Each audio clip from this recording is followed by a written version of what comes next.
Hi pumpkins! Happy Halloween! One of my favorite Halloween items in New Horizons is the Spooky Tower, which is basically just a stack of jack-o'-lanterns.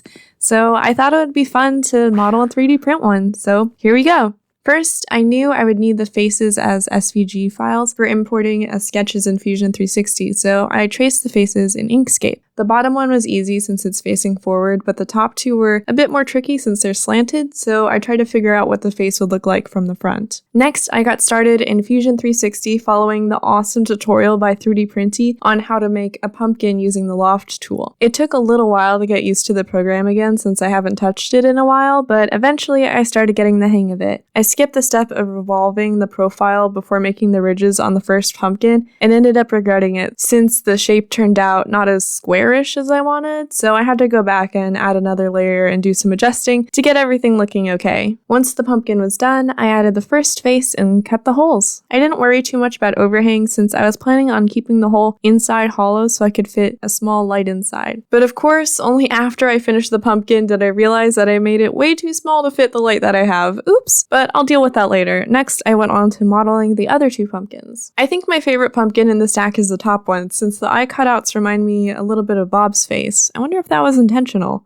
Actually, now that I was looking at them and thinking about it, the bottom pumpkin looks a little bit like Rosie's face with the Pac-Man eyes, and maybe the middle one is Mitzi with the half oval eyes. Now, I'm not sure if this is a coincidence, but I have a conspiracy ready. With the pumpkins all modeled and done, I decided to switch to 3D Builder to combine them and add the hollow part for putting the light inside since I'm more familiar with that program for this kind of thing. I sliced the top and added a plug kind of shape to finish it off. And now it's time to print it. I did the top first as a quicker warm-up, then prepared to wait the 5 hours that it was predicted to take to finish the print. What's your favorite spooky item in Animal Crossing? Aside from the Spooky Tower, I really love the Spooky Trick Box. Maybe I'll try modeling that someday. It's got a little diorama inside, so it'd be interesting to figure out how the layering would work for that. The Spooky Candy set is also awesome. The little cupcake in it is super cute, and I love the candy apple designs for all the different colors. Finally, the print finished, so I cut out the supports,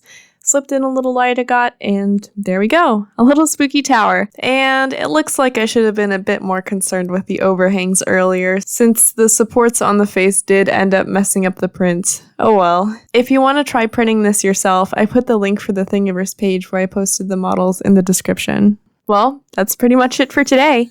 Hope you have a happy Halloween, and remember that bad times are just times that are bad. See you later!